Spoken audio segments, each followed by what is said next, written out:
අචින්තිතම්පි භවති චින්තිතම්පි විනස්සති. හිතන දේ වෙන්නේ වෙන දේ හිතා ගන්න බෑ.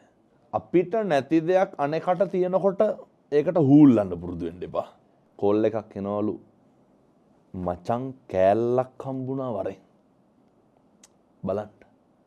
මම මේ තරුණ මහත්තුරුන්ට බොහොම කරුණාවෙන් කියන්නේ. මේ තරුණයන්ට එහෙම කෝල් කීයක් එනවද දවස් වෙනකොට. මොකක් හරි මත්ද්‍රව්‍යයක් නේ. තරුණයෝ දැනටත් පොදි ගහිලා රොද බැඳලා ඉන්නවා ලබන අවුරුද්දේ ධර්මශාලා විවෘතයට සිල් සමාදන් වෙන්න එන්න. සමහරට තරුණයන්ගෙන් ඇහුවොත් අදටත් දන්නේ අට සිල් දස් සිල් කියලා කියන කණ එකක්ද බොන එකක්ද කියලා. දැන් ඉඳන් ලෑස්තිය මොකේද? කත්නෝරුවේ හාමුදුරුවන්ගේ පන්සලේ සිල් ගන්න යන්න. වෛද්‍යවරයා මොනතරම් දක්ෂ වුණත් වාහනේ කැඩුනොත් යන්න ඕන අරනේ. මජං ගාගෙන ඉන්න බාස් කෙනෙක් ගාවට. ඇඟ කපන්න පුළුවන් වුණාට වාහන ගලවන්න බෑනේ. මද්ද්‍රව්‍ය වලට බැවෙච්ච තරුණයෝ කතා කරලා කියනවා හාමුදුරුවනේ බෙල්ල කපා ගන්න ගිහිල්ලා නැවතිලා තියෙනවා හාමුදුරුවෝ හින්දා. සමහර තැන්වල පහන තියෙන තැන මගේ ෆොටෝ එකක් ගාගෙන ඉන්නවා.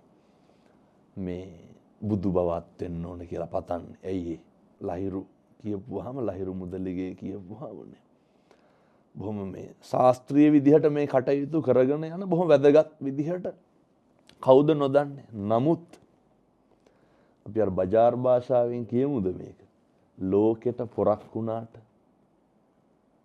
අපේ අම්මා තාත්තා කොහොමද අපි පොඩි කාලේ හදාගත්තේ? එයාලට අපි පොඩි පුතා තාත්තා අර තරුණයා මම දැක්කා. පොඩි එකා අතට අරගෙන දෝතට අරන් නහයට කට තියලා හොටු ටික සූරනවා. මම කල්පනා කරා අපේ අම්මා කොච්චර හොම්මට කරලා ඇද්ද? සමාජ මාධ්‍ය ඇතුලේ එක්ක හොඳ එක්ක නරකනේ. සමහර විට අවස්ථාව තියෙනවා කෙනෙකුට වැරදුනහම කතා කරලා පුද්ගලිකව කියන්න. අයියේ ඕක කරන්න එපා, මල්ලි කරන්න එපා, පොඩි හාමුදුරුවනේ කරන්න එපා. ඕක මෙහෙම කරමු කියලා කියන්න පුළුවන්කම තියෙන කොටත් මොකද්ද උත්සාහය? සෝෂල් මීඩියා එකේ ලියන එක. සෝෂල් මීඩියා එකේ ලියන එක. මොකද්ද සිතුවිල්ල සහ මොකද්ද අරමුණ සහ මොකද්ද පිට වෙන්නේ? වෛරය, ඊර්ෂ්‍යාව, ඇරියස් එක.